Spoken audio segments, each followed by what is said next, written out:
اللہ دعا انشاءاللہ آج رات ہم ورقہ کی طرف بڑھیں گے۔ پچھلے ہفتے ہم نے ایک نہایت خوبصورت نظم کے ساتھ اختتام کیا تھا جو ورقہ نے اپنے ساتھی زید ابن عمرو ابن نوفل رضی اللہ عنہ کو پیش کی تھی۔ ورقہ نے اپنے دوست کی مدحن وفات کی جو ان دونوں میں سے دوسرے تھے جو ایک ساتھ شام گئے تھے تاکہ یہودیت کا مطالعہ کریں، عیسائیت کا مطالعہ کریں، توحید کی تلاش کریں اور اس خطے کے لیے اللہ کی طرف سے وعدہ کی گئی ہدایت کی تیاری کریں۔ انشاءاللہ آج رات ہم ورقہ کی طرف بڑھیں گے اور میں چاہتا ہوں کہ اب سب دہرا دیں کہ وہ چار کون سے لوگ تھے جنہوں نے خود کو حنف یعنی توحید پرست قرار دیا۔ کیا کوئی ان کے نام بتا سکتا ہے؟ آپ آسانی سے دو کے نام تو بتا ہی سکتے ہیں، عبید اللہ ابن جاش، زید ابن عمرو، ورقہ ابن نوفل اور ایک اور شخص۔ ہم نے کہا تھا کہ پچھلے ہفتے ہم نے زید ابن عمرو کا ذکر کیا تھا اور آج رات ہم ورقہ ابن نوفل کے بارے میں بات کریں گے۔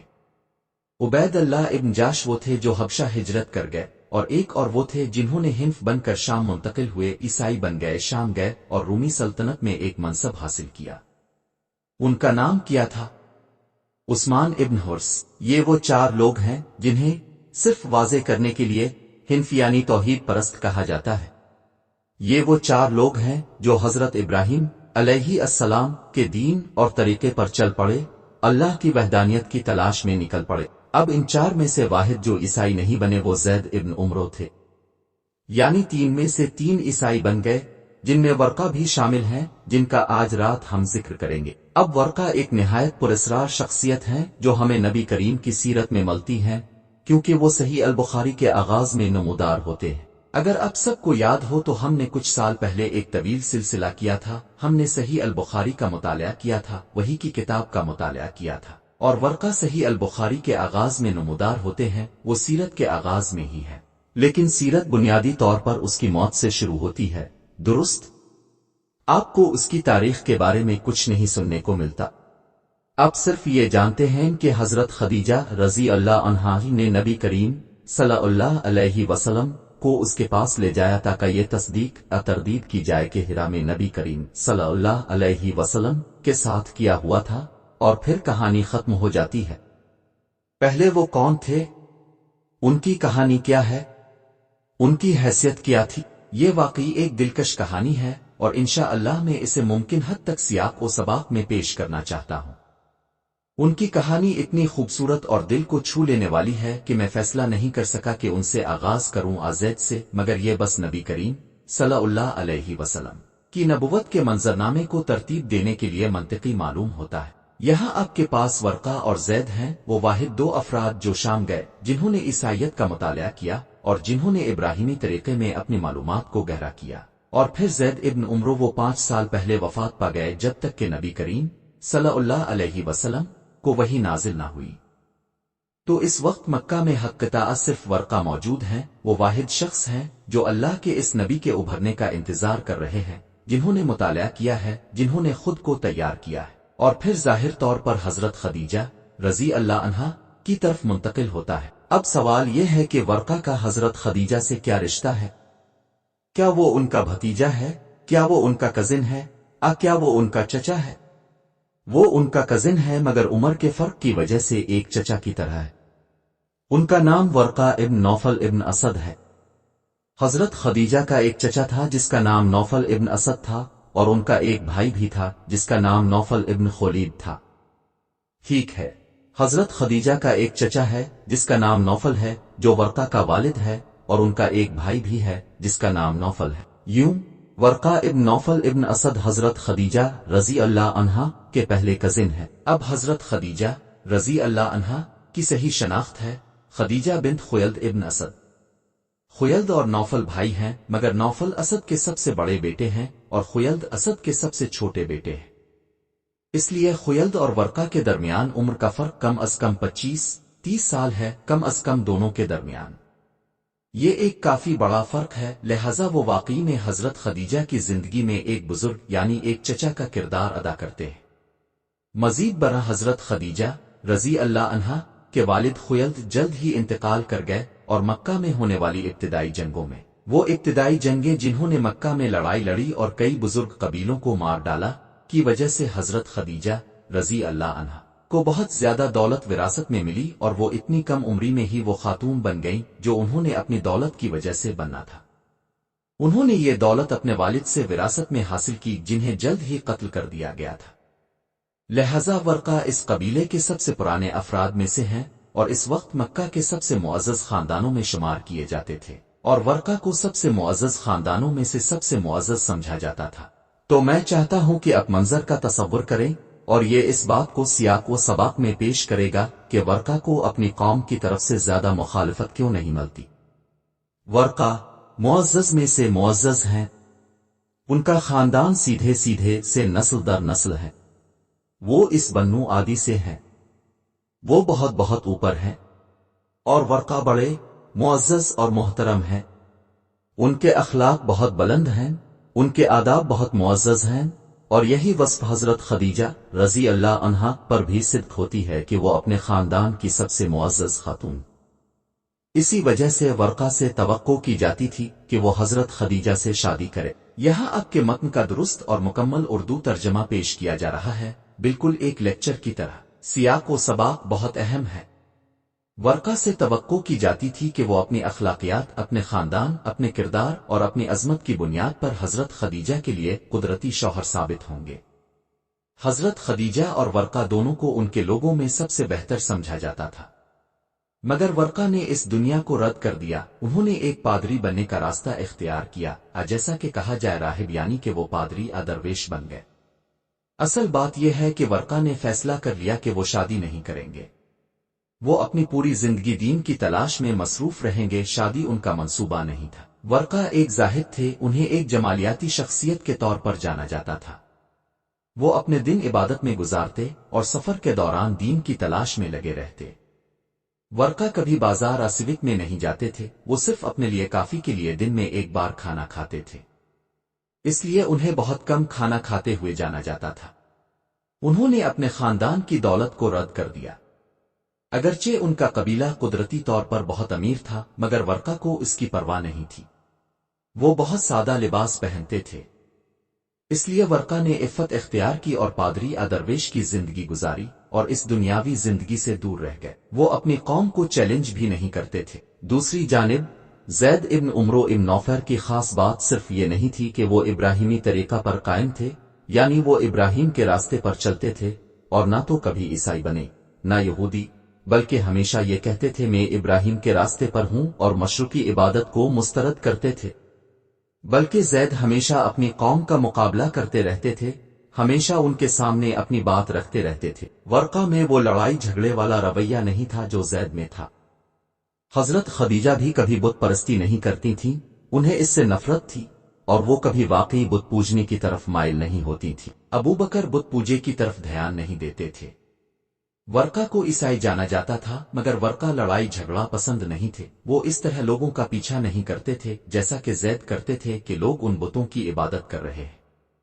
اس کے بجائے ورقہ کا خیال تھا کہ اللہ تعالیٰ وقت آنے پر سب کچھ واضح کر دیں گے، لہٰذا وہ لوگوں کے ساتھ لڑائی جھگڑے سے بچتے تھے۔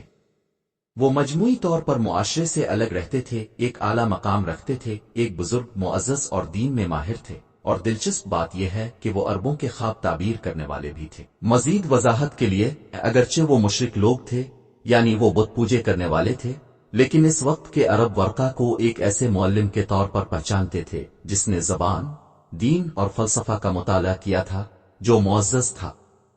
اسی لیے اس وقت کے عرب ورقہ کے پاس جا کر اپنے خواب تعبیر کراتے تھے، حالانکہ وہ بتوں کی عبادت نہیں کرتے تھے۔ یاد رکھیں کہ بت پوجے کرنے والوں کو اپنے بتوں کی ذات کی زیادہ پرواہ نہیں ہوتی تھی، انہیں تو تجارت، بت پوجے کے کاروبار کی پرواہ ہوتی تھی۔ وہ جتنا چاہے بتوں کے نام بدل سکتے تھے یا نئے بت لگا سکتے تھے۔ ورقہ ایک معزز شخص تھے جنہوں نے عبرانی زبان کا مطالعہ کیا تھا، وہ شام بھی جا چکے تھے، وہ واقعی ایک اچھے انسان تھے، اور وہ شخصیت تھے جن کے پاس ہم اپنے خواب تعبیر کرانے جا سکتے تھے۔ اور ایک نہایت دلچسپ خواب بھی ہے جو حضرت خدیجہ رضی اللہ عنہا نے جوانی میں دیکھا تھا۔ حضرت خدیجہ رضی اللہ عنہا نے خواب دیکھا کہ سورج ان کے گھر میں اتر آیا، یعنی سورج ان کے گھر میں اتر آیا، اور سبحان اللہ، یہ وہ ربط ہے جو میں اپنی بیوی کے ساتھ شیئر کر رہا تھا، یہ واقعی ایک نہایت دلچسپ ربط ہے۔ جب حضرت عائشہ رضی اللہ عنہا نے خواب دیکھا کہ ان کے گھر میں 3 چاند اتر آئے، تو انہوں نے ابو بکر رضی اللہ عنہ سے پوچھا کہ اس کا کیا مطلب ہے؟ اس نے فرمایا کہ تمہارے گھر میں نیک لوگ دفن کیے جائیں گے۔ اور جب نبی کریم صلی اللہ علیہ وسلم وفات پا گئے تو ابو بکر رضی اللہ عنہ نے کہا کہ یہ تمہارا پہلا چاند ہے۔ پھر جب ابو بکر رضی اللہ عنہ وفات پا گئے تو وہ دوسرا چاند بن گئے، اور جب عمر رضی اللہ عنہ وفات پا گئے تو وہ تیسرا چاند بن گئے۔ حضرت خدیجہ رضی اللہ عنہا نے ایک خواب دیکھا کہ سورج ان کے گھر میں اتر آیا، یعنی سورج ان کے گھر میں داخل ہوا۔ پھر وہ ورقہ کے پاس گئیں اور اپنا یہ خواب ورقہ کو سنایا۔ ورقہ نے فرمایا کہ شاید تم ایک معزز آدمی یا نبی سے شادی کرو گی۔ اس طرح ورقہ نے حضرت خدیجہ کو بتایا کہ تمہارے نصیب میں ایک خاص شادی ہے، تم تو ایک انتہائی معزز آدمی سے شادی کرو گی جو تمہارے گھر میں سورج کی طرح اتر رہا ہے، یعنی ایک شریک حیات کی حیثیت سے، پھر ایک نبی سے۔ انہوں نے اسے بتایا کہ یہ نبی بھی ہو سکتا ہے۔ اب حضرت خدیجہ رضی اللہ عنہا نے نبی کریم صلی اللہ علیہ وسلم سے پہلے متعدد مرتبہ شادی کی، 2 یا 3 بار، حتیٰ کہ کچھ روایات کے مطابق، اور یقیناً ان میں بیوہ بھی ہو گئیں۔ لیکن یہ ان کی زندگی کے بہت ابتدائی دور میں تھا، وہ نہیں جانتی تھیں کہ ان کے ساتھ کیا ہونے والا ہے۔ یہ سیاق و سباق میں بہت اہم ہے، کیونکہ ہمیں سمجھنا چاہیے کہ نبی کریم صلی اللہ علیہ وسلم کو پہلے ہی ایک نہایت خاص شخصیت کے طور پر دیکھا جاتا تھا۔ ان کے گرد پہلے ہی ان خوشخبریوں اور معجزوں کا سلسلہ موجود تھا جو ان کی پوری زندگی میں پیش ہوتے تھے۔ جب نبی کریم صلی اللہ علیہ وسلم پیدا ہوئے تو یہ ایک معجزہ تھا۔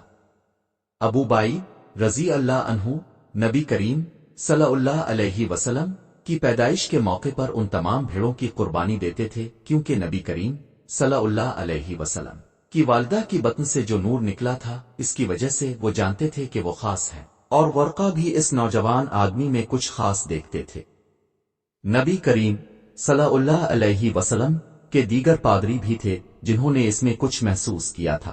سیاق و سباق کے لیے یہ کہنا ضروری ہے کہ نبی کریم صلی اللہ علیہ وسلم یا صرف شام گئے تھے، جو کہ عیسائیت کے زندہ رہنے والی زمین ہے، کم از کم نستوری عیسائیت، وہ عیسائیت جس کی تلاش سلمان رضی اللہ عنہ کر رہے تھے، زید بھی وہاں جا کر تلاش کرتے تھے، اور اب نبی کریم صلی اللہ علیہ وسلم وہاں 2 مرتبہ گئے تھے، ایک مرتبہ ایک بہت نوجوان کے طور پر، اور ایک مرتبہ حضرت خدیجہ رضی اللہ عنہا کے واسطے ایک بہت کم عمری میں، جیسا کہ متعدد سیرت کی کتابوں میں روایت کیا گیا ہے۔ ابو طالب نے نبی کریم صلی اللہ علیہ وسلم کو بہت جلد اپنے ساتھ تجارت کی راہ پر شام لے گئے تھے، اور یہ عربوں کا معمول تھا کہ سردیوں میں یمن جاتے اور گرمیوں میں شام، اور شام کے لوگوں کے ساتھ تجارت کرتے اور واپس آ جاتے۔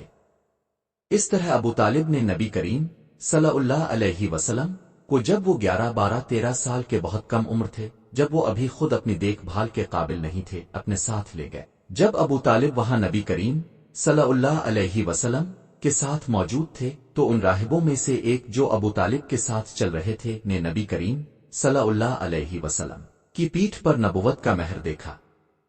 اس نے لوگوں سے پوچھا، یہ نوجوان کون سنبھال رہا ہے؟ لوگوں نے اشارہ کیا کہ ابو طالب ہیں۔ اس کے بعد اس راہب نے ابو طالب سے پوچھا، تم کون ہو؟ ابو طالب نے جواب دیا، انا ابوہ، میں اس کا باپ ہوں۔ عربی زبان میں اب کا مطلب پدری چچا بھی لیا جاتا تھا، یعنی پدری طرف سے باپ کے مترادف، اور ابو طالب نبی کریم صلی اللہ علیہ وسلم کے حقیقی باپ کی مانند برتاؤ کر رہے تھے۔ پھر اس راہب نے کہا، تم واقعی اس کے باپ نہیں ہو؟ ابو طالب نے پوچھا، تمہارا کیا مطلب ہے؟ اس راہب نے جواب دیا، اس شخص کا، اس کا باپ زندہ نہیں ہوگا۔ ابو طالب بہت دلچسپی سے یہ سنتے رہے کہ یہ راہب، یہ پادری کیا کہہ رہا ہے۔ پھر اس شخص نے کہا، تمہارا یہ نوجوان ایک بھی علاقہ عبور کیے بغیر برسے تک پہنچ گیا، یعنی وہ اس علاقے تک پہنچ گیا جس میں ہم اس وقت موجود ہیں، بشرطے کہ درخت اور پتھر سجد بالعام، یعنی ان کے سجدے کر بیٹھے تھے۔ وہ ایسا صرف ایک نبی کے لیے کرتے ہیں۔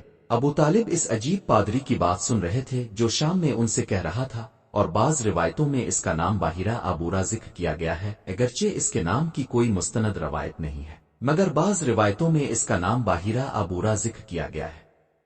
ابو طالب کہہ رہے تھے، مجھے کوئی اندازہ نہیں ہے کہ تم کیا کہہ رہے ہو۔ پھر اس راہب نے ابو طالب سے کہا، سنو، یہ نوجوان دنیا کا صدر العالمین بننے والا ہے، وہ دنیا کا قائد بننے والا ہے۔ پھر وہ ابو طالب سے کہتا ہے تم اسے ابھی کہاں لے جا رہے ہو؟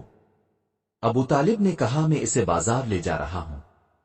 پھر وہ ابو طالب سے کہتا ہے ایسا مت کرو، کیونکہ اگر لوگ جان لیں گے کہ یہ کون ہے تو وہ شاید اسے نقصان پہنچانے کی کوشش کرے، اسے واپس لے جائیں جہاں سے تم آئے ہو، اس کی حفاظت کریں اور یقینی بنائیں کہ وہ کبھی شہروں میں نہ جائے۔ اس لیے ابو طالب نے اس کی نصیحت مانی اور نبی کریم صلی اللہ علیہ وسلم کو ایک کم عمری میں مکہ واپس لے آئے، اور نبی کریم صلی اللہ علیہ وسلم ابو طالب کے ساتھ شام واپس نہیں گئے یہاں تک کہ بعد میں انہیں بڑا معاہدہ مل گیا۔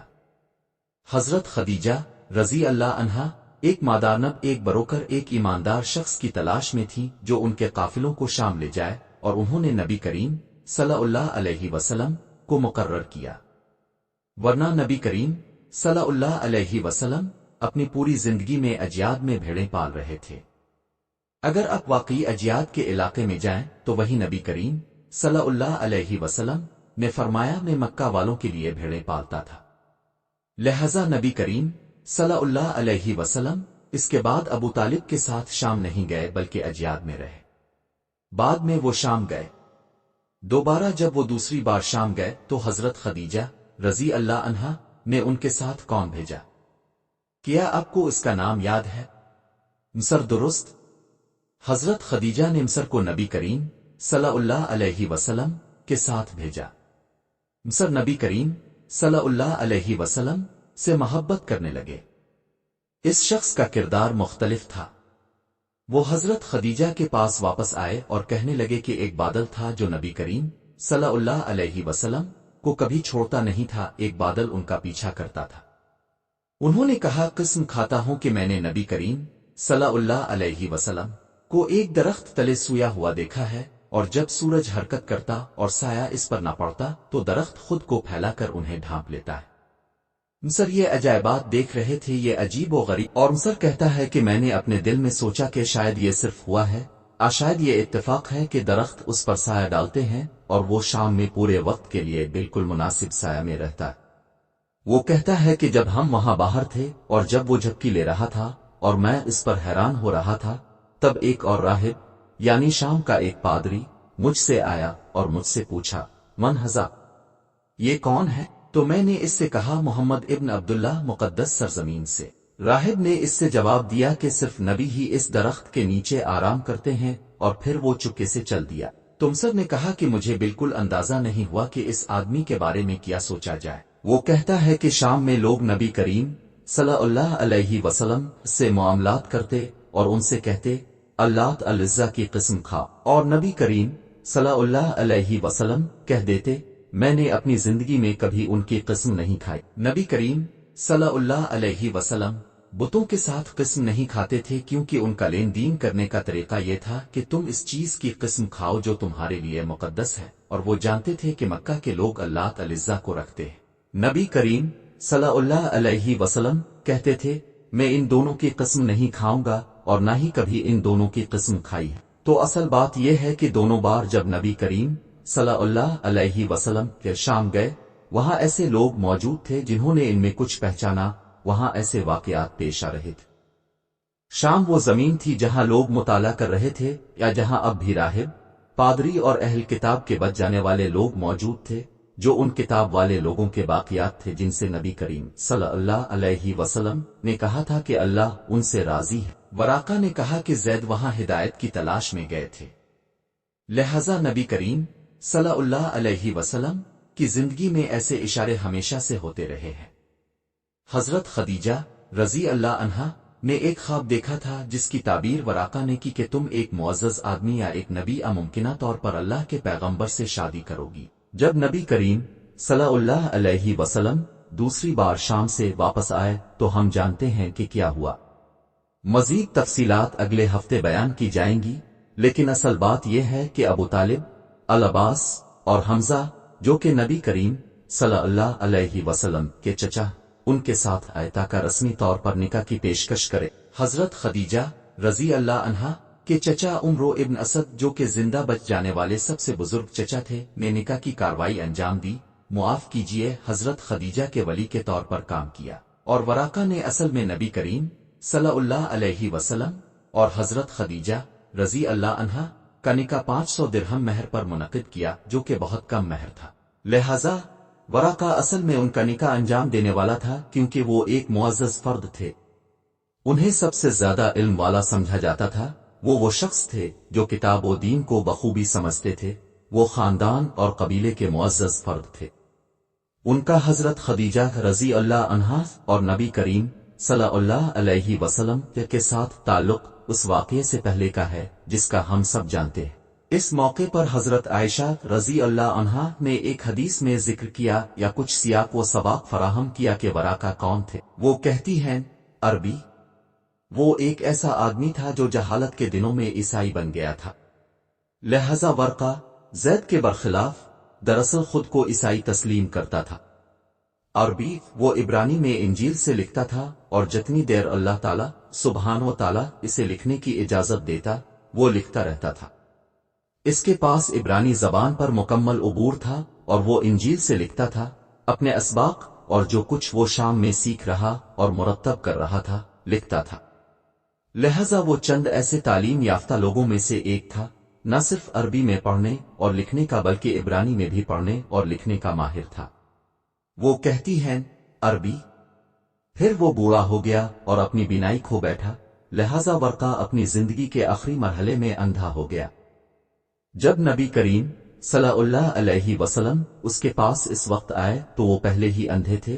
وہ 90 کی دہائی میں تھے اور پہلے ہی اندھے ہو چکے تھے۔ اور یہی وہ مقام ہے جہاں ایک مشہور واقعہ پیش آتا ہے، جہاں حضرت خدیجہ رضی اللہ عنہا نبی کریم صلی اللہ علیہ وسلم کو ورقہ کے پاس لے جاتی تھیں تاکہ ہرا میں جو کچھ ہوا تھا اس کا سیاق و سباق واضح ہو سکے۔ اس وقت کے لوگوں کے لیے ورقہ کے پاس جانا معمول کی بات تھی، اور حضرت خدیجہ رضی اللہ عنہا کا ورقہ سے ایک خاص رشتہ تھا، اور نبی کریم صلی اللہ علیہ وسلم کا بھی ایک خاص رشتہ تھا، اور وہ سمجھتے تھے خاص طور پر کہ وہ چیز کیا ہے جو نبوت کی نشانی ہے یا کوئی خاص بات ظاہر کرتی ہے۔ لہذا حضرت خدیجہ رضی اللہ عنہا نبی کریم صلی اللہ علیہ وسلم کو ورقہ کے پاس لے جاتی تھی، اور یہی اللہ قرآن میں فرماتا ہے، اگر تم نہیں جانتے تو علم والوں سے پوچھ لو۔ آیت یہ ان طریقوں میں سے ایک ہے جس پر حضرت خدیجہ رضی اللہ عنہا پہلے ہی وحی کے مطابق عمل کر رہی تھی، حالانکہ وحی ابھی نازل نہیں ہوئی تھی۔ حضرت خدیجہ رضی اللہ عنہا کو نیک طریقوں کی طرف رہنمائی ملی تھی، اور انہوں نے یہی تجویز پیش کی تھی کہ نبی کریم صلی اللہ علیہ وسلم کو ورقہ کے پاس لے جایا جائے۔ یہ ان کا فطری رجحان تھا، ان کی نیکی تھی، اور اسی طرح ہم روایت تک پہنچتے ہیں۔ جب نبی کریم صلی اللہ علیہ وسلم تھوڑا سا پرسکون ہو گئے تو حضرت خدیجہ رضی اللہ عنہا اور نبی کریم صلی اللہ علیہ وسلم ورقہ کے گھر کی طرف روانہ ہوئے۔ وہ شخص جو پیش گوئی کرتا تھا کہ حضرت خدیجہ ایک دن کسی معزز آدمی یا نبی سے شادی کریں گی، وہ 90 کی دہائی میں تھے، اندھے تھے اور بیٹھے ہوئے تھے۔ حضرت خدیجہ رضی اللہ عنہا نے ان سے عربی میں کہا کہ میرے چچا کے بیٹے، میرے بھائی کے بیٹے کی بات سنو۔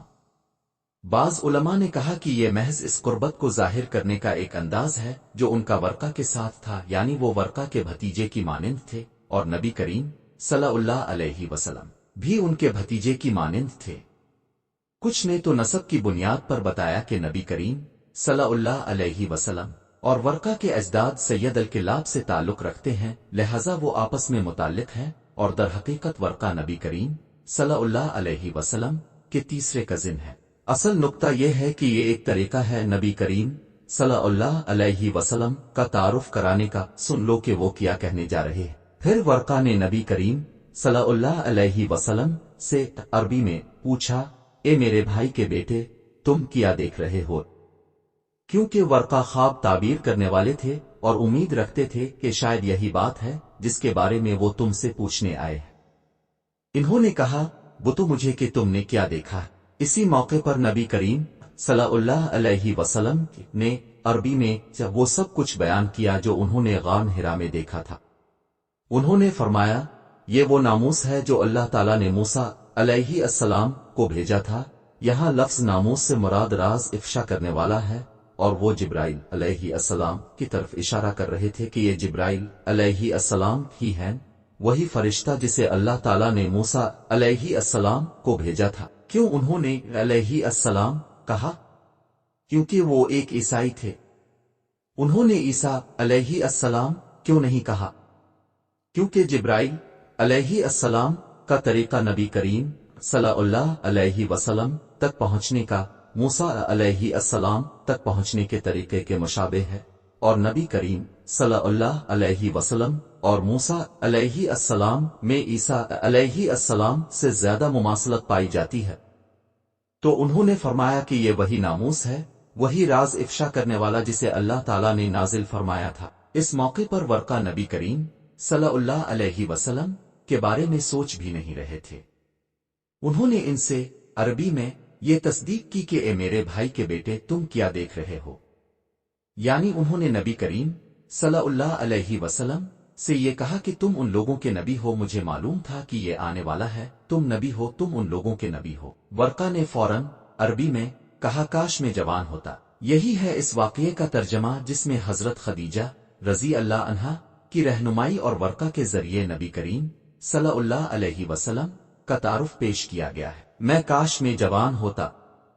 سبحان اللہ، وہ اب اپنے 90 کے دہائی میں تھے، وہ اندھے تھے، انہوں نے اپنی زندگی گزاری، شادی نہیں کی، عبرانی سیکھی اور کتابیں بھی سیکھی، جیسے کہ زید رضی اللہ عنہ ہمیشہ حق کی تلاش میں رہتے تھے، اللہ کو ڈھونڈتے تھے، ان پیغمبروں کے طریقوں کی پیروی کرتے تھے جو پہلے آ چکے تھے، اور وہ آدمی جس نے اپنی کزن سے شادی کی تھی، یعنی وہ آدمی جسے وہ بچپن سے ہی جانتے تھے، وہ اب ان کے سامنے ہے۔ اب فوراً ورقہ کہتے ہیں عربی میں کاش میرے پاس جداک ہوتی۔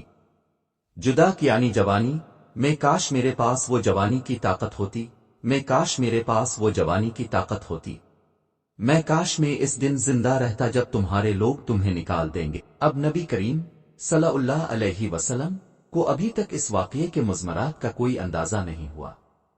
سب سے پہلے تو تم نے مجھے یہ بتایا کہ میں نبی ہوں، اور پھر فوراً کہہ دیا کہ تمہارے لوگ مجھے نکال دیں گے، جو کہ تصور کریں یہ کافی ہے کہ تم نے یہ خبر دی کہ تم اللہ کے نبی ہو، اور اس کے اوپر تمہارے لوگ مجھے نکال دیں گے۔ میں کاش کہ میں تمہارے ساتھ ہوتا جب تمہارے لوگ مجھے نکال دیتے۔ عربی میں انت میرے لوگوں مجھے نکال دیں گے، یہ کیسے ممکن ہے؟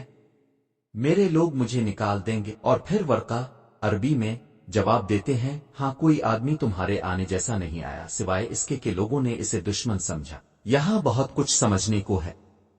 سب سے پہلی بات یہ کہ نبی کریم صلی اللہ علیہ وسلم کے نقطہ نظر سے یہ سب کچھ ان پر ہو رہا ہے۔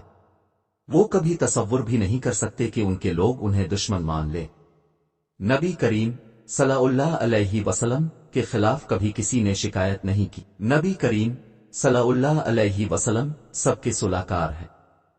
وہ شخص ہیں جو لڑتے ہوئے قبائل کو ایک ساتھ لا دیتے ہیں جو بصورت دیگر کبھی ساتھ نہیں آ سکتے۔ وہ انصاف کے علمبردار ہیں۔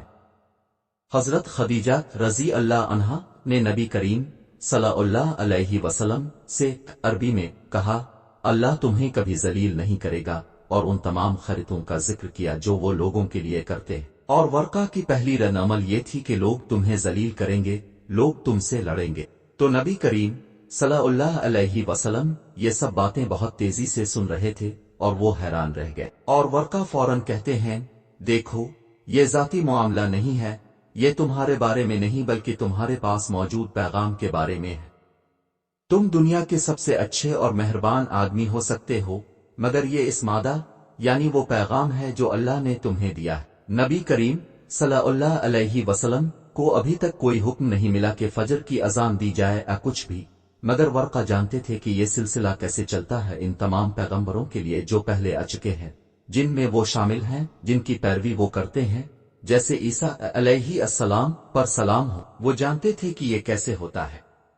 یہ تمہارے بارے میں نہیں اے محمد، لوگ تمہیں ایک فرد کے طور پر نفرت نہیں کرتے، مگر وہ پیغام جو تم لاتے ہو وہ انہیں خطرہ محسوس ہوتا ہے۔ اور ورقہ کی فوری رد عمل یہ تھی میں کاش جوان ہوتا، میں کاش میں تمہارے ساتھ ہوتا جب لوگ تمہیں نکال دیتے۔ اور پھر وہ ایک 90 سالہ اندھے آدمی جو عربی میں کہتے ہیں اگر میں اس دن تک زندہ رہ جاؤں گا تو میں تمہیں اپنی ساری طاقت سے جو اللہ نے مجھے دی ہے حمایت کروں گا۔ سبحان اللہ، یہ واقعی بہت خوبصورت ہے۔ اس بارے میں کہنے کو بہت کچھ ہے۔ حضرت عائشہ رضی اللہ عنہا بیان کرتی ہیں کہ وہ ورقہ صرف چند دن بعد وفات پا گئے، یعنی انہوں نے نبی کریم صلی اللہ علیہ وسلم کو یہ کہہ کر چند دن بعد وفات پائی کہ اگر میں اس دن تک زندہ رہوں گا تو اپنی ساری طاقت سے تمہاری حمایت کروں گا۔ کاش میں جوان ہوتا، لیکن میں دعا کرتا ہوں کہ اللہ مجھے زندہ رکھے تاکہ میں تمہارے ساتھ رہ سکوں۔ بہت کچھ ہے اس سلسلے میں، اور حضرت عائشہ رضی اللہ عنہا کہتی ہیں کہ وہ صرف چند دن بعد وفات پا گئے اور اسی وقت وحی روک دی گئی۔ اسی وقت نبی کریم صلی اللہ علیہ وسلم کو افطرا ہوا۔ پہلی بات یہ ہے کہ نیک نیتی عربی میں کچھ لوگ جب اللہ سے وعدے کرتے ہیں تو سچائی کے ساتھ کرتے ہیں، وہ صرف لبوں پر باتیں نہیں کرتے۔ ورقہ نے سچائی سے کہا کہ یہ 90 سالہ اندھا آدمی تمہارے ساتھ رہے گا اور تمہارے حق میں لڑے گا، کیونکہ ورقہ نہ صرف نبوت کی نشانیاں جانتے ہیں بلکہ وہ ان لوگوں کی فضیلت بھی جانتے ہیں جو اپنے سب سے کمزور وقت میں پیغمبروں کی پیروی کرتے ہیں۔ اور ورقہ چاہتا تھا کہ وہ حوارہ بن جائے، یعنی وہ نیک صحابی بن کر تمہارے ساتھ رہے، تمہارا شاگرد بنے، تمہارے ساتھ اس وقت رہے جب تمہارے لوگ تمہیں نکال دیں گے، کیونکہ یہ واقعہ عیسیٰ علیہ السلام کے مانند ہوگا جیسا کہ عیسیٰ علیہ السلام کے ساتھ ہوا تھا، اور میں چاہتا ہوں کہ میں وہ شخص بنوں جو تمہارے ساتھ یہ بوجھ بانٹے۔ مزید برآں ورقہ نے اللہ سے تکفف بوجھ ہلکا کرنے کے نہیں مانگا، بلکہ انہوں نے اللہ سے قوت مانگی۔ انہوں نے یہ نہیں مانگا کہ بوجھ کو ہلکا کر دیا جائے، بلکہ انہوں نے اللہ سے وہ طاقت مانگی جس سے وہ بوجھ اٹھا سکیں، اور یہی نیک نیتی کا نشان ہے۔ وہ کہہ سکتا تھا اللہ اسے آسان کر دے، کیونکہ میں ایک بوڑھا آدمی ہوں اور ہم شاید اسے برداشت نہ کر سکیں۔ نہیں، ورقہ نے اللہ سے طاقت مانگی، کیونکہ ورقہ نبی کریم صلی اللہ علیہ وسلم کے قریب رہ کر پورا اجر پانے کے خواہاں تھے۔ یہ ان کا قدرتی رد عمل تھا۔ میں نے اس لمحے کے لیے تقریباً 9 دہائیاں یعنی تقریباً ایک پوری صدی گزار دی ہے تاکہ ایک نبی کی حمایت کر سکوں جب وہ آئے گا۔ مکہ میں صرف ورقہ ہی بچا ہوا عیسائی تھا، کیونکہ زید تو مر چکا ہے، صرف ورقہ بچا ہے۔ میں نے اپنی پوری زندگی انتظار کیا ہے، میں تیار ہوں۔ میں نے جان بوجھ کر اس لمحے کی مشق کی ہے، میں نے اپنے آپ کو پاک صاف کر لیا ہے، اور انہوں نے اللہ تعالیٰ سے یہ مانگا۔ اور ویسے بھی چند دن بعد ان کی وفات کے بعد یہ نہ سمجھو کہ ورقہ کا بوجھ آسان تھا، کیونکہ قریش جانتے تھے کہ کچھ باثر آوازیں موجود تھیں۔ اگر وہ نبی کریم صلی اللہ علیہ وسلم کی حمایت میں بولتے تو ان کے لیے حالات بہت گندے ہو جاتے۔ تو جانتے ہو کہ نوفل نے کیا کیا؟ نوفل وہی تھے جنہوں نے ابو بکر اور زبیر کو ایک ساتھ باندھا اور انہیں نجی طور پر ستایا۔ دیکھو، باثر لوگوں کو عوام میں نہیں ستایا گیا، بلکہ انہیں ان کے قبیلے میں ستایا گیا۔ قبیلے اپنی عزت کو برقرار رکھنے کے لیے ایک موڑے ہوئے انداز میں اپنی عزت کو برقرار رکھتے ہوئے اپنے ہی افراد کو اسلام قبول کرنے سے روکنا چاہتے تھے۔ تو وہ دونوں جو باندھے گئے تھے یعنی ابو بکر اور زبیر نوفل ہی تھے جو انہیں باندھ کر ستاتے تھے۔ نوفل وہ جو زبیر کو چٹائی میں باندھتا تھا، اسے بھوسے کی چٹائی میں باندھتا تھا اور چٹائی کے نیچے سے آگ لگا دیتا تھا تاکہ اس کے پاؤں جل جائیں، اسے رول کر کے سزا دیتا تھا۔ اور جیسے ہی زبیر کی چیخیں ان کے علاقے سے باہر قاریہ سے سنائی جانے لگے تو تصور کریں کہ اگر ورقہ اپنی باوقار حیثیت اور عربوں میں اپنے اثر و رسوخ کے ساتھ اس وقت تک زندہ رہتے تو وہ یقیناً ان لوگوں میں شامل ہوتے جنہیں سب سے پہلے ستایا جاتا۔ ممکن ہے کہ انہیں نجی طور پر قتل کر دیا جاتا اور کہا جاتا کہ انہوں نے قدرتی موت پائی، کیونکہ روحانی اتھارٹی کے نقطہ نظر سے وہ ورقہ کی آواز برداشت نہیں کر پاتے تھے جو نبی کریم صلی اللہ علیہ وسلم کی دعوت میں شامل تھی۔ لیکن سبحان اللہ، اللہ نے یہ چنا کہ یہ آدمی زید کے برخلاف نبی کریم صلی اللہ علیہ وسلم کو دیکھنے کے لیے زندہ رہے، انہیں ایک نبی کے طور پر دیکھیں، جیسے کہ اللہ نے انہیں صرف اس لمحے کو دیکھنے کے لیے زندہ رکھا اور پھر قدرتی موت سے وفات ہو گئے۔ بس چند دن بعد جب انہوں نے نبی کریم صلی اللہ علیہ وسلم کو وہ سب کچھ بتایا جو انہوں نے دیکھا تھا، اس کے فوراً بعد کوئی پیروی فالو اپ جبرائیل علیہ السلام کی جانب سے نہیں ہوئی اور ورقہ وفات پا گئے۔ روایت میں کچھ کمزوری ہے کیونکہ یہ میل نہیں کھاتی۔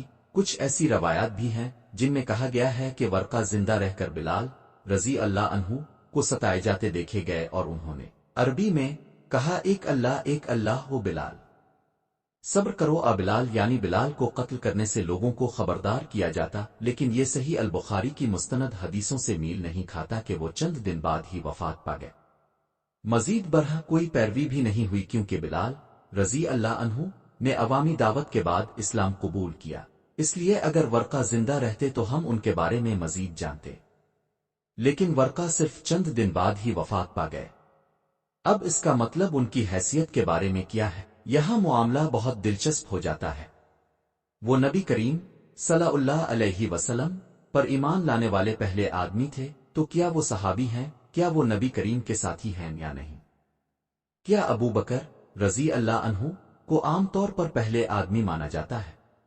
ورقہ پہلے آدمی ہے؟ آپ سب کیا سوچتے ہیں؟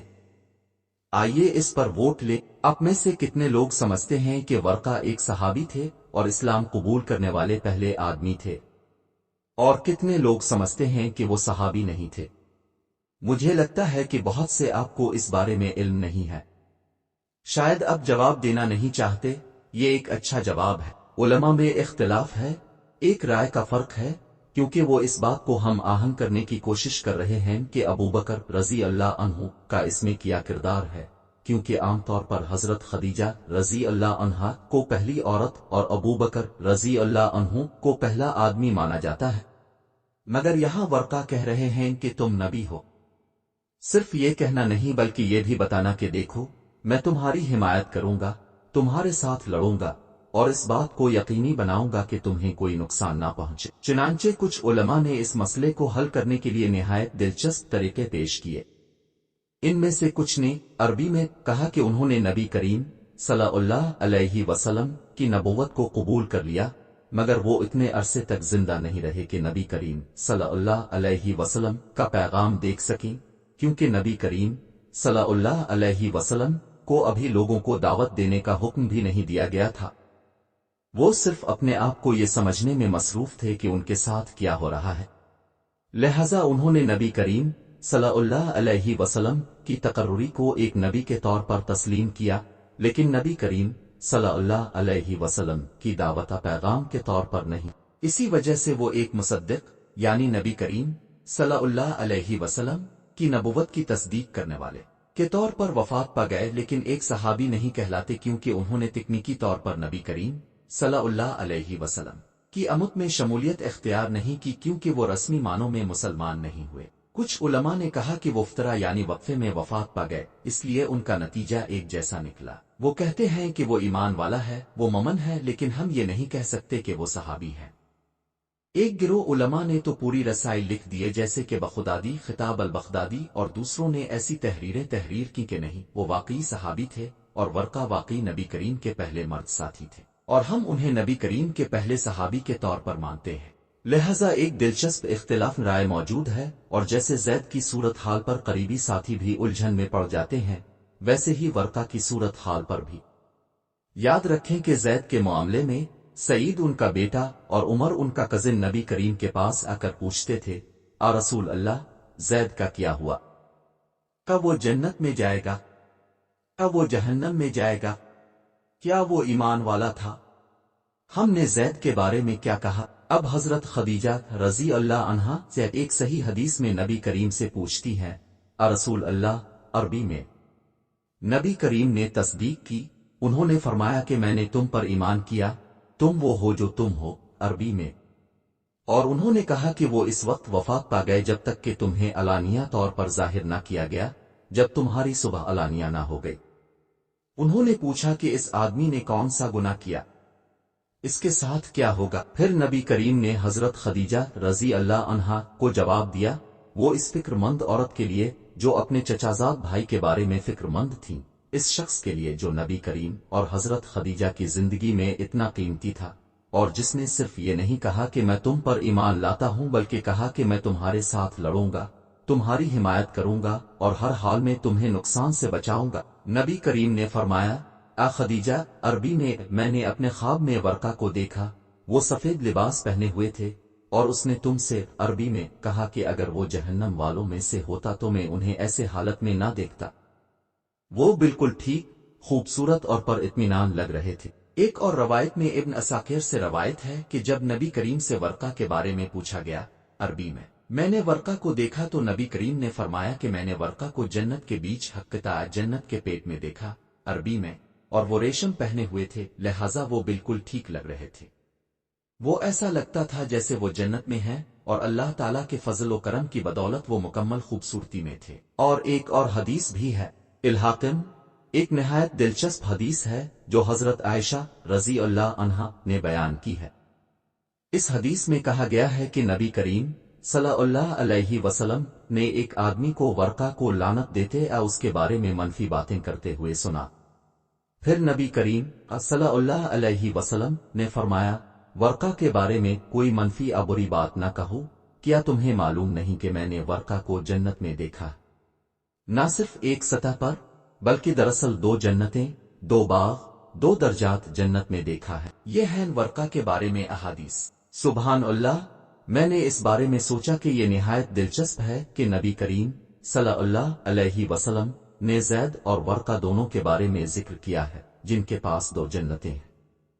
اگر آپ کو یاد ہو، پچھلے ہفتے ہم نے زید ابن عمرو کے بارے میں بات کی تھی اور نبی کریم صلی اللہ علیہ وسلم نے فرمایا کہ میں نے ان کے پاس دو باغ، دو درجات جنت دیکھے، اور وہی بات ورقہ کے بارے میں بھی کہی جاتی۔ یہ نہایت دلچسپ ہے کیونکہ اگر آپ قرآن کی طرف دیکھیں، جب اللہ تعالیٰ سبحان و تعالیٰ فرماتے ہیں عربی میں جو شخص اپنے رب کے مقام سے ڈرتا ہے، یعنی جب کوئی فرد اللہ تعالیٰ کے سامنے عاجزی اختیار کرتا ہے یا اس عظمت کے خوف سے ڈرتا ہے کہ اسی لمحے میں دوبارہ الفاٹ الف جائے گا، تو اس کے لیے جنتیں دو باغوں کی مانند ہوتی ہیں۔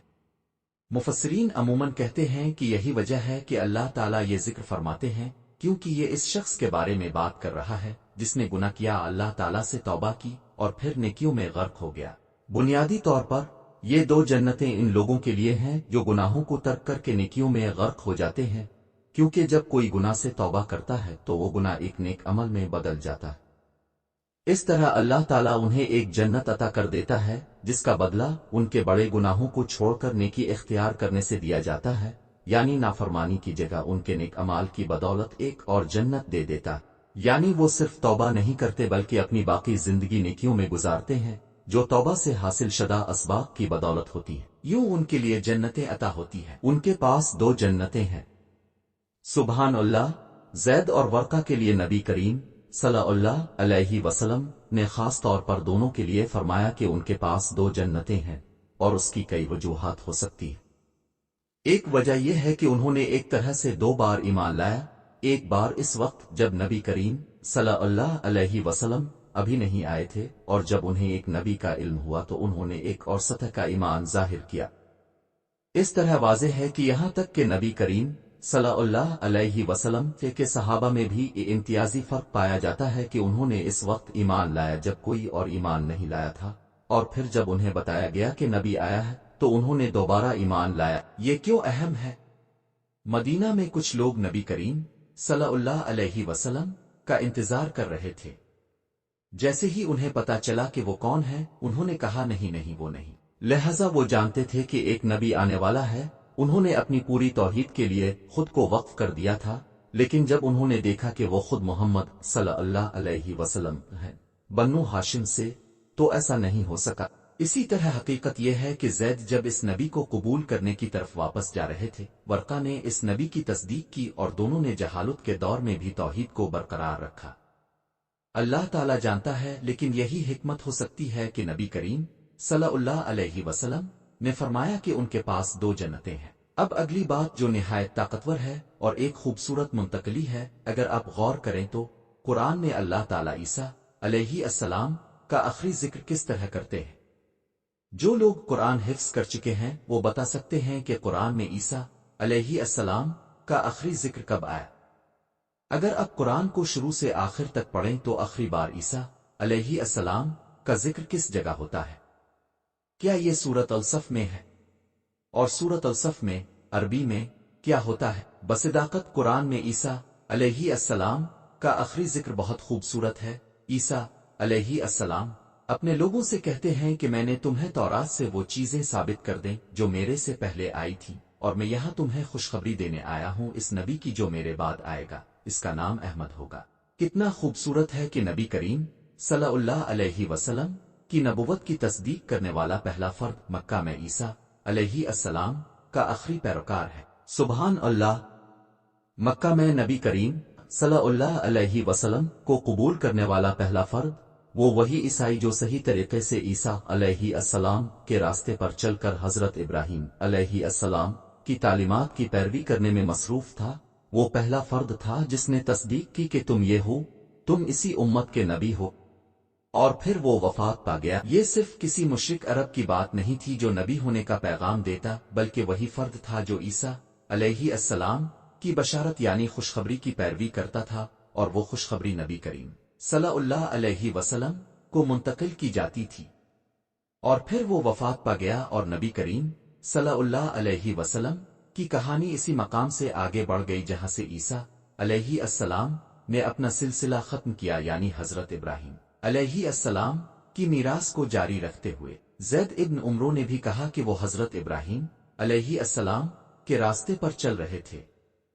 سبحان اللہ! اگر آپ غور کریں تو یہ حکمتوں پر حکمتوں کا امتزاج ہے کہ یہ سب کیسے ہو رہا ہے، اور اللہ تعالیٰ نے کتنی خوبصورت رحمتیں نازل کی ہے، اور اللہ کے پیغمبروں کی جانشینی کتنی حیرت انگیز ہے۔ اسی لیے ہم اللہ تعالیٰ سے دعا کرتے ہیں کہ وہ ورقہ رضی اللہ عنہ پر رضا فرمائے اور ہمیں اپنے ساتھ نبی کریم صلی اللہ علیہ وسلم اور حضرت خدیجہ رضی اللہ عنہا اور زید اور ان تمام نیک لوگوں کے ساتھ بلند ترین درجے کی جنت الفردوس میں شامل فرمائے، جن میں اللہ کے پیغمبر، صدیقین، شہداء اور ان تمام نیک لوگوں کا شمار ہوتا ہے جو